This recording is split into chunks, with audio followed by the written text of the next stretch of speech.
விண்வெளியின் ராணிகளான Sunita Williams மற்றும் கல்பனா சாவ்லாவின் வாழ்க்கை வரலாற்றையும் அவர்கள் படைத்த சாதனையையும் ஒரு சிறு தொகுப்பாக தற்போது காணலாம். சம்மர் ஹாலிடேஸ் வந்தாச்சு, நம்ம ஜிடி ஹாலிடேஸும் வந்தாச்சு. GT holidays, South India's number 1 travel brand. முதுகு வலியா, மூட்டு வலியா, கை கால் நீட்ட மடக்க இயலாமையா, அறுவை சிகிச்சை இல்லா குணம். டாக்டர் ஸ்ரீவர்மாஸ் PCR மகாராஜா தைலம். Access Vibe and IFT Productions presents Majava London with Asal Kolaru, happening on April 26th. Tickets link in the description. மன தைரியம் மற்றும் ஆற்றல் கொண்டிருந்தால் எவ்வித உயரத்தை வேண்டுமானாலும் எட்டலாம் என்ற வாக்கியத்திற்கு ஏற்ப விண்வெளிக்கு சென்ற முதல் இந்திய பெண் வீராங்கனையான கல்பனா சாவ்லாவின் வாழ்க்கை வரலாற்றின் ஒரு சிறு தொகுப்பை தற்போது காணலாம். கல்பனா சாவ்லா 1962 மார்ச் 17 அன்று இந்தியாவின் கர்னால் நகரில் பிறந்தார்.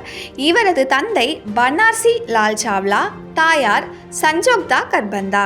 சிறு வயது முதலே விண்வெளி மீது மிகுந்த ஆர்வம் கொண்டிருந்தார்.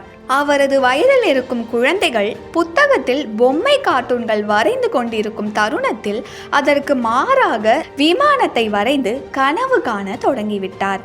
தனக்கு விமானம் மற்றும் விமானம் இயக்குவதில் ஆர்வம் என்று அவ்வப்போது தந்தையிடம் கூறியிருந்தார். பெண்கள் விண்வெளி பொறியியல் துறையில் சாதிக்க முடியாது என்று அவரது தந்தை கூற, படித்தால் ஏரோநாட்டிக்கல் இன்ஜினியரிங் தான் படிப்பேன் என்று ஒற்றை காலில் நின்று தந்தையுடன் வாக்குவாதம் செய்து பஞ்சாப் பொறியியல் கல்லூரியில் விமான பொறியியல் பட்டம் பெற்றார். பின்னர் 1982 ஆண்டு கல்பனா அமெரிக்காவிற்கு சென்று டெக்சாஸ் பல்கலைக்கழகத்தில் ஏரோஸ்பேஸ் பொறியியலில் முதுகலை பட்டம் பெற்றார். கல்பனா பரதநாட்டியம் கற்றுத் தேர்ந்தார் என்பது பலரும் அறியப்படாத ஒன்றாக இருக்கிறது. 1986 ஆண்டு பவுல்டரில் உள்ள யூனிவர்சிட்டி ஆஃப் கொலரடோவில் 2வது முதுகலை பட்டமும் பெற்றார். 1988 நாசாவின் அமெஸ் ஆராய்ச்சி கூட்டத்தில் ஓவர்செட் மெத்தட்ஸ் இன்கில் துணை தலைவராக பொறுப்பேற்றார். 1 மற்றும் பல பொறிகள் பொருந்திய விமானங்கள், கடல் விமானங்கள் மற்றும் கிளைடர்களை ஓட்ட அனுமதி பெற்றிருந்தார். 1995 நாசாவின் விண்வெளி வீரர் பயிற்சி குழுவில் சேர்ந்தார். கல்பனா சாவ்லாவின் முதல் விண்வெளி பயணம் 1997 ஸ்பேஸ் ஷட்டில் கொலம்பியாவில் நடந்த STS-87 மிஷன் ஆகும். மேலும் விண்வெளிக்கு சென்ற முதல் இந்திய பெண் விண்வெளி வீராங்கனை என்ற பெருமையை பெற்றார். முதல் பயணத்திலேயே 360 மணி நேரம் விண்வெளியிலிருந்து 10.67 மில்லியன் கிலோமீட்டர்கள் பயணித்து பூமியை சுற்றி 252 முறைகள் வலம் வந்தார். STS-87க்கு பின்னர் கல்பனா தொழில்நுட்ப வல்லுநராக விண்வெளி அலுவலகத்தில் நாசாவில் நியமிக்கப்பட்டார். 2000 ஆண்டு கல்பனா STS-107 பயணிக்க தேர்ந்தெடுக்கப்பட்டார். இந்த முயற்சி தொழில்நுட்ப கோளாறுகள் காரணமாக காலம் கடத்தப்பட்டது. பின்னர் ஜனவரி 16, 2003 அன்று ஸ்பேஸ் ஷட்டில் கொலம்பியா மூலம் விண்வெளி ஆராய்ச்சிகள், 80க்கும் மேற்பட்ட அறிவியல் பரிசோதனைகள், புவியின் வளிமண்டல படிமங்களை பற்றிய தரவுகள் சேகரிப்பு, மனித உடல் மீது விண்வெளி சுழற்சியின் தாக்கங்களை ஆய்வு செய்தல், தொழில்நுட்ப உபகரணங்களை பரிசோதித்தல் போன்ற பல ஆராய்ச்சிக்காக சென்றிருந்தார். ஆராய்ச்சிகளை வெற்றிகரமாக முடித்துவிட்டு பூமி திரும்புவார் என்று அனைவரும் எதிர்பார்த்து காத்திருந்த போது, பூமியின் வளிமண்டலத்தில் நுழையும் போது விண்கலம் சிதைந்து வெடித்து சிதறியது. இதில் கல்பனா சாவ்லா மற்றும் அவருடன் சேர்ந்து பயணித்த 7 விண்வெளி வீரர்களும் உயிரிழந்தனர்.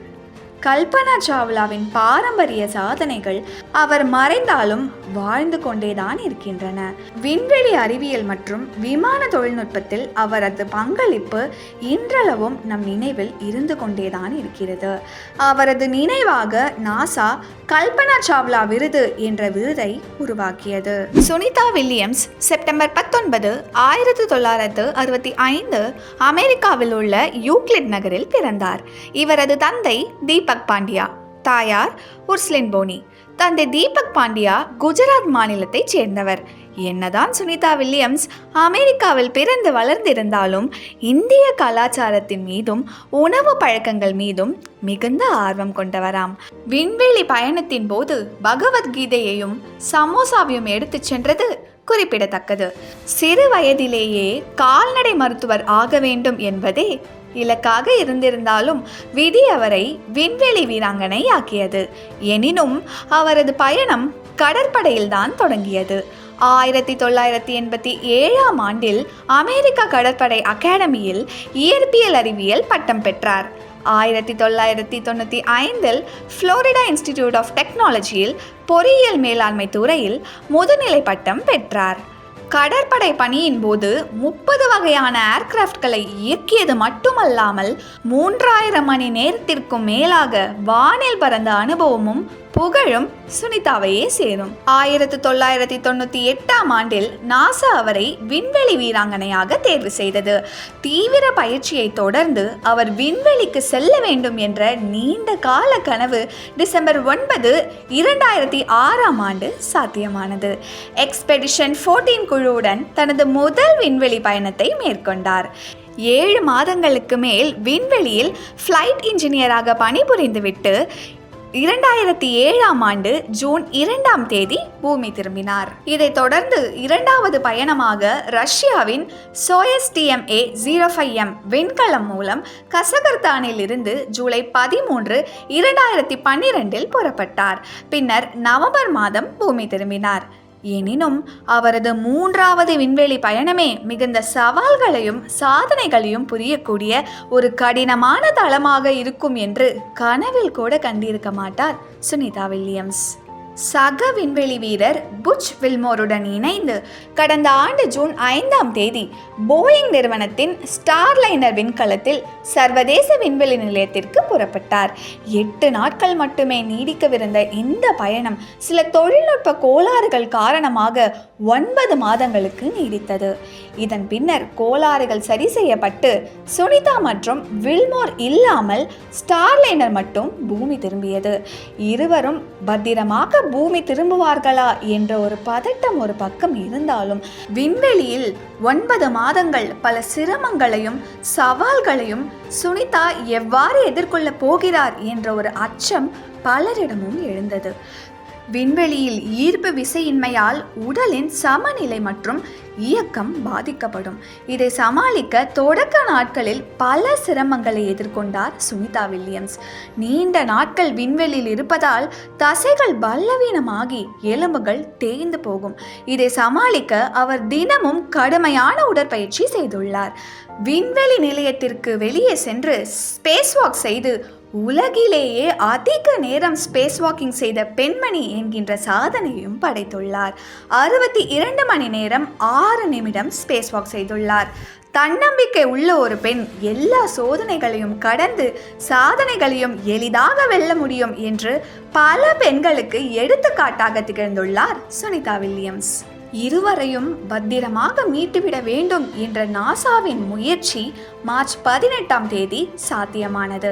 மார்ச் 18 உலக நாடுகள் அனைத்தும் சுனிதா மற்றும் வில்மோரின் வருகையை மிகுந்த ஆர்வமுடன் எதிர்பார்த்து கொண்டிருந்தது. அதற்கேற்றாற்போல் அதன்படி குரூவ் 9 டிராகன் விண்கலம் மூலம் இருவரும் பத்திரமாக பூமி திரும்பினார்கள்.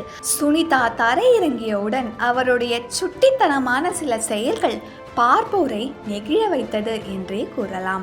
அமெரிக்காவில் பிறந்து வளர்ந்திருந்தாலும் இந்திய வம்சாவழியான சுனிதா வில்லியம்ஸ் இந்த விண்வெளி பயணத்தின் மூலம் ஒவ்வொரு இந்தியருக்கும் பெருமை சேர்த்துள்ளார் என்றே கூறலாம். கல்பனா சாவ்லா மற்றும் சுனிதா வில்லியம்ஸின் தைரியமும் சிறந்த செயல்திறனும் சாதிக்க வேண்டும் என்று நினைக்கின்ற ஒவ்வொரு பெண்ணுக்கும் இளைஞருக்கும் ஒரு மிகப்பெரிய வாழ்க்கை பாடமாகவே அமைந்துள்ளது.